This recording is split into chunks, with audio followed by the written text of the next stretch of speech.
Hello everyone, कैसे हैं आप सब लोग। Welcome back my channel. तो गाइज़, आज का रिएक्शन वीडियो मैं उन लोगों के लिए बोलना चाहती हूँ जो सपना को लेकर बहुत नेगेटिव कमेंट कर रहे हैं। बहुत सौ का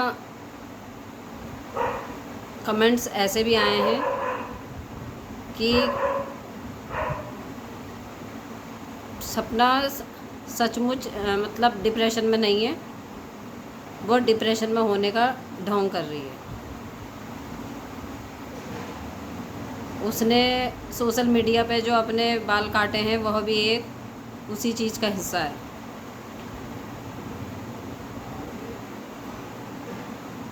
कि वो बालों की लेंथ सोच समझ के काटी गई, नहीं तो जो डिप्रेशन में होता है वो तो ऊपर नीचे बाल काटता है।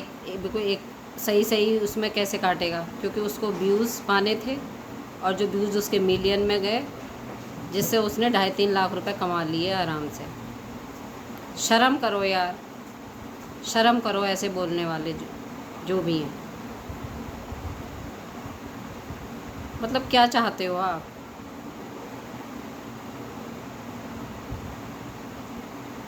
कोई नहीं है आज की डेट में उसके साथ में। हर एक अच्छी चीज़ है, बुरी चीज़ है, अपने आप गुजर रही है वो हर चीज़ से। बच्चे अभी उस लायक हैं नहीं जो उसका दुख सुख बांट सके या वो बच्चों में बांट सके अपने आप को। बच्चे बहुत छोटे हैं, तो क्या है उसका ज़रिया सोशल मीडिया ही तो है। इसी में वो जो कह ले जो सुन ले। आप लोग इस तरीके से कमेंट्स करते हैं, आपको ज़रा सी भी शर्म नहीं आती है कि एक तो डिप्रेशन में है ही, उसको हम और डिप्रेशन में धकेल रहे हैं। क्या छोटी बच्ची की बातें आपको सब सही लगती हैं क्या। पड़ोसी की बातें आपको सही लगती हैं।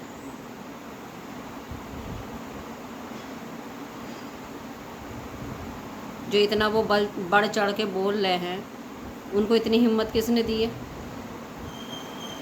सपना के खुद के सास ससुर नहीं दी है। मैं नहीं कहती डायरेक्टली दी है, लेकिन इनडायरेक्टली दी है। जब वो इस चीज़ में कोई ऑब्जेक्शन नहीं कहते कि तुम हमारे घर की बहू के लिए क्या बोल रहे हो, क्या नहीं बोल रहे हो, तो लोगों की हिम्मत तभी तो बन रही है। तो पड़ोसी जो इतना कोई मतलब नहीं है उसका, अरे वो पड़ोसी होने का धर्म निभाए तो वहाँ निभाता ना।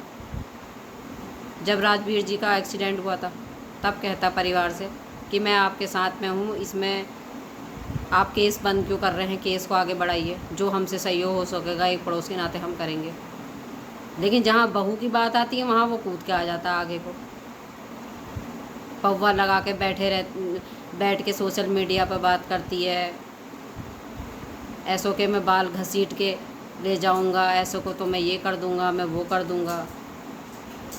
कितनी हिम्मत है बोलने की। बात जब सपना की आती है तो वो कूद के आ जाता है आगे को। तो इतनी हिम्मत किसने बढ़ा रखी है उसकी। परिवार के लोगों ने तो बढ़ा रखी है। एक तरफ छोटी जीजी है, वो यही भूल गई है कि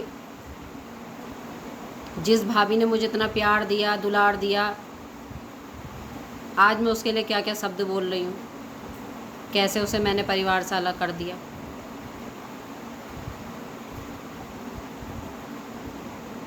वही थी सपना को कहने वाली कि भाभी मैं भी जा रही हूँ इस घर से, तुम भी चली जाओ, इस घर में अब कुछ नहीं रखा है रहने के लिए, तुम मेरी तरफ से आजा दो।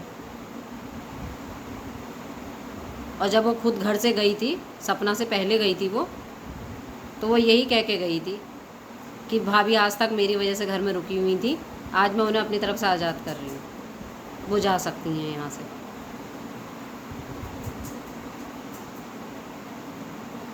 तो मैं इसी बात का रिएक्शन बता रही हूँ, अपना पक्ष रख रही हूँ कि जब वो खुद बाहर चली गई थी तो वो तो खुद लौट के आ गई उस घर में, लेकिन सपना के लिए दरवाजे क्यों बंद कर दिए उसने धीरे धीरे? फिर वो कहती है मैं सारा सपोर्ट कर रही हूँ उनको, मैंने सब कुछ सपोर्ट करा। अरे उस भाभी के बारे में तुमने क्या सोचा? तुम तो 3 साल की थी जब आई थी इस घर के अंदर, है ना? मैं मानती हूँ कि तुम्हारे फूफी ने बहुत तुम्हें सहयोग करा, बहुत तुम्हें उसी तरीके से प्यार दिया, एक बेटी का प्यार होता है जैसे, पर तुमने उस घर के लिए क्या करा? और जब तुम्हारी भाभी ब्याह के आई तो उसके बाद तो सब कुछ तुम्हारी भाभी ने ही देखा होगा तुम्हारा। भाई तुम स्कूल जाती होंगी, तुम्हारा टिफ़िन भी बनाती होगी, तुम स्कूल से आती होंगी खाना बना के भी रखती होंगी, कपड़े भी धोती होंगी, उतना लाड़ प्यार वो देती थी तुम्हारे साथ। भाभी कम एक माँ जैसी थी तुम्हारे साथ में। और धीरे धीरे यही अटैचमेंट बढ़ता गया सपना का तुम्हारे साथ में, जो एक बॉन्ड के रूप में बन गया। और सपना आज तक उस चीज़ को नहीं भूल पाई है, पर तुम बहुत जल्दी भूल गई। तुम बोलती हो मुझे कोई फ़र्क नहीं पड़ता कि सामने वाला किस हाल में नहीं है, मुझे कोई मतलब नहीं है। तो कैसे बोल जाती हो तुम इन सब चीज़ों को? और तुम उसी को ब्लेम कर रही हो कि उन्होंने आई मिस यू कहा तो वो मैंने उनके डिप्रेशन में साथ दिया। मैं बैठी रहती थी घंटों उनके साथ में।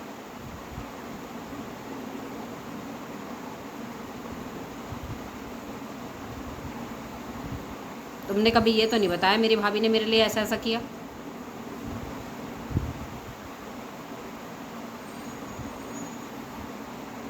सपना ने तो शुरू से ही तुमको अपना माना था।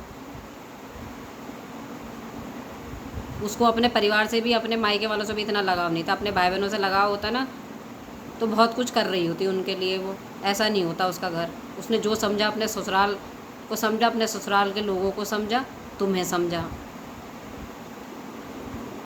तुम्हारे लिए सब कुछ करती थी वो, खाने पीने से लेके, कपड़े से लेके, यहाँ तक कि गोल्ड की चैन तक तुम्हें गिफ्ट करी थी उसने। तो ये सब चीज़ें कभी उसने अपने भाई बहनों के लिए तो नहीं करी। जो मायका आप बोल रही थी उस दिन कि उनके अपने लोग उनके साथ नहीं दे रहे हैं तो इसमें मैं क्या करूँ, वो डिप्रेशन में है। तो वो अपने लोगों से कभी अटैच थी ही नहीं, वो आप ही लोगों से अटैच थी, और तभी वो इतना रो रही है। और जो अकेले होता है ना वो हर तरफ से टूटता है, और वो हर तरफ से टूट रही है।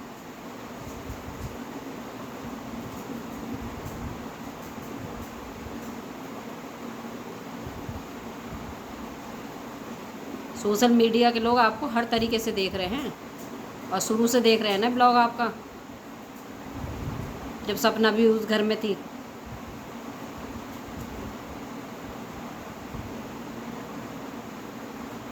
किस तरीके की चीज़ें थी। जब आप उस घर से चली गई थी और दोबारा लौट के आई, तो आपने अपनी भाभी के लिए रास्ते क्यों नहीं बनाए दोबारा लौटने के? और वो आती भी है अपने बच्चों को लेके, तो ऐसा क्या तुम्हें लगा कि 2 दिन में तुमने फिर अपने फूफा फूफी से कहलवाया कि जो आना चाहे आए, और जो जिसे नहीं आना है, जिसे हम पसंद नहीं है वो ना आए, हम किसी को नहीं बुला रहे। आग में घी डालने का काम क्यों करती हो? हमेशा उनके सामने नेगेटिव चीज़ें क्यों रखती हो? सपना जो उनके लिए अच्छा कहती है उस चीज़ को क्यों नहीं रखती हो सामने? अरे किसी टाइम अगर वो कुछ चीज़ कहती है तो वो कुछ चीज़ें महसूस करती तभी बोलती है। और अगर बिल्कुल ही बुरा बुरा समझती ना अपने सास ससुर को वो, तो वो आती भी नहीं वहाँ।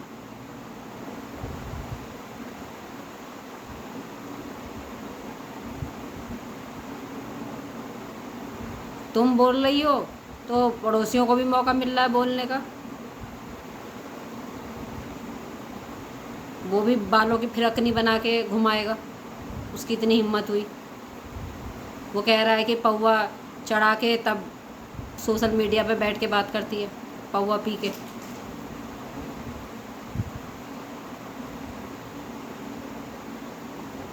तो इस तरीके की चीज़ें तभी बाहर वाला बोलता है जब हमारे घर से ही कमी होती है।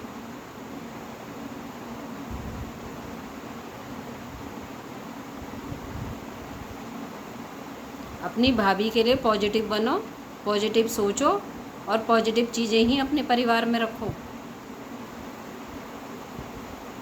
पॉजिटिव चीज़ें ही अपने फूफा फूफी को बताओ। उन बच्चों के लिए जगह बनाओ उस घर में, क्योंकि वो जगह उन्हीं बच्चों की है।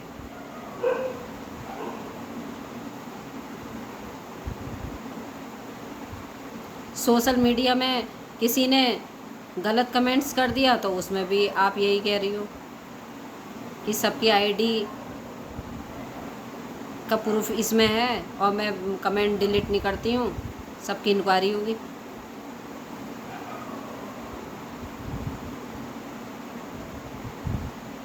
किस किस की इंक्वायरी करवाओगी भाई? इंक्वायरी करवानी थी तो अपनी भाई की करवाते। कैसे उनका मर्डर हुआ, कैसे उनका एक्सीडेंट हुआ, ये तो सोची समझी साजिश लगती है। जिस तरीके से चीज़ें, उनका एक्सीडेंट हुआ और फिर उस चीज़ को दबा दिया गया। नहीं तो किसी माँ बाप के लिए वो मोर्चरी का पैसा इतना बड़ा महत्व तो नहीं रखता। कोई भी माँ बाप यही चाहेंगे कि आगे की चीज़ें ठीक हो, लेकिन तुम जैसे लोग हैं ना इर्द गिर्द घूम रहे हैं उनके, जो समझाने वाले हैं कि जाने वाला तो चला गया, पैसा ले लो, केस यहीं वो करो। बेचारी सपना को तो कुछ पता भी नहीं है, वो मायके थी उस टाइम पे, क्या हुआ क्या नहीं हुआ राजवीर जी के साथ। उससे पहले आप लोगों ने सब कुछ निपटा दिया, उसे कुछ पता ही नहीं पैसा कब लिया गया, कब दिया गया। इस बात पे तुमने केस क्यों नहीं करा? सोशल मीडिया पे तो पॉजिटिव चीज़ें भी कमेंट करते हैं लोग, नेगेटिव भी करते हैं, ये बहुत बड़ी बात नहीं है। लेकिन ये तो तुम्हारे भाई थे, इसमें क्यों नहीं बोली तुम? क्यों तुम्हारे और परिवार के लोग नहीं बोले? तुमने राजवीर जी का केस आगे को बढ़ने ही नहीं दिया, उसका खुलासा ही नहीं होने दिया। वहाँ क्यों नहीं बोली तुम? बोलने की जगह तो तुमने बोली नहीं। और अंकल आंटी को तो मैं यही कहूँगी, वो वही है कि दूसरों के कहे पे चलते हैं, वो अपने दिमाग से नहीं चलते हैं, दूसरों के कहे पे चलते हैं। और दूसरे के कहे से ही उन्होंने केस आगे को बढ़े भी नहीं वो केस में। नहीं तो उन्हें अपने बेटे का चीज़ें खुलवानी चाहिए थी कि एक्सीडेंट हुआ है या करवाया गया है, क्या रीज़न है। जिस चीज़ से हुआ था वो ड्राइवर नहीं पकड़ा गया, कुछ नहीं हुआ और केस को वहीं दबा दिया गया।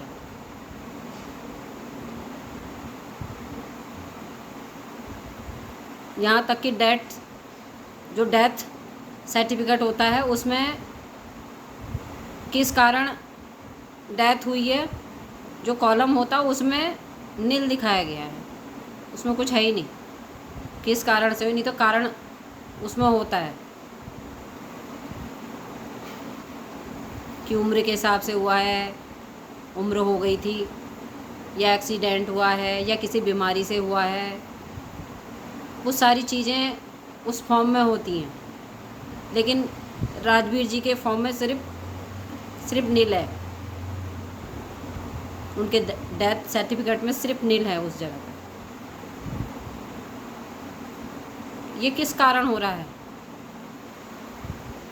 और ये बातें क्यों नहीं लाई गई सामने को?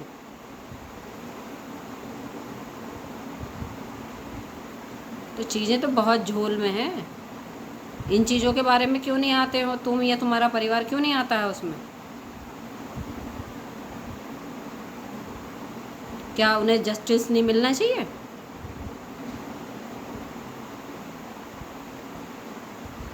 वैसे तो हमारा प्रेम बहुत दिखता है, जन्मदिन का पोस्ट डालती हो, जन्मदिन के दिन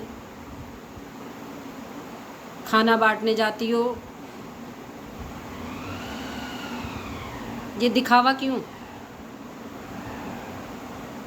असली प्रेम वहाँ दिखाओ ना जहाँ उनकी आत्मा को संतुष्टि मिले, जहाँ वो हैं कि हाँ मेरे साथ न्याय हुआ।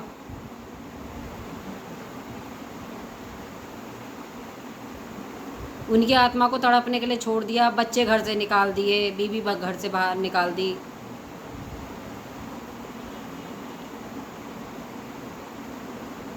और बांट रहे हो आप पूरी पकवान,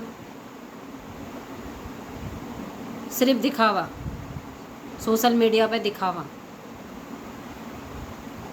दिखावा नहीं चाहिए, ऊपर वाले से डरो।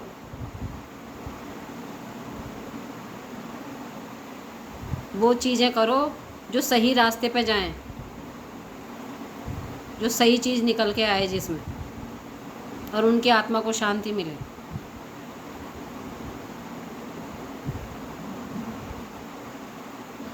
और सपना के पीछे पड़ना छोड़ दो, उसको उसकी ज़िंदगी जीने दो आप।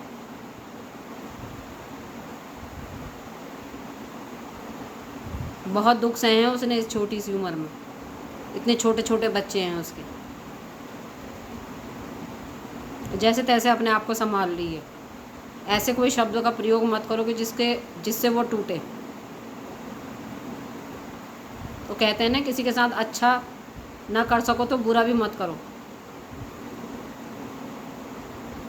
सब कुछ कर्मा यहीं मिलता है।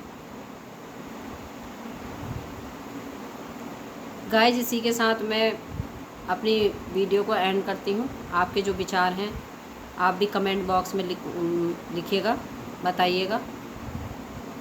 इससे मुझे खुशी मिलेगी। लाइक, शेयर, सब्सक्राइब ज़रूर कीजिएगा ताकि आने वाली वीडियो आपको पता चले। बेल आइकन को ज़रूर दबाइएगा और वीडियो को लाइक ज़रूर कीजिएगा। इससे मुझे पता चलेगा कि आप मेरी वीडियो को पसंद कर रहे हैं। और आइकन बटन को ज़रूर दबाइएगा जिससे आपको हर नोटिफिकेशन वीडियो का मिलता रहेगा। Please, thank you so much. नमस्कार।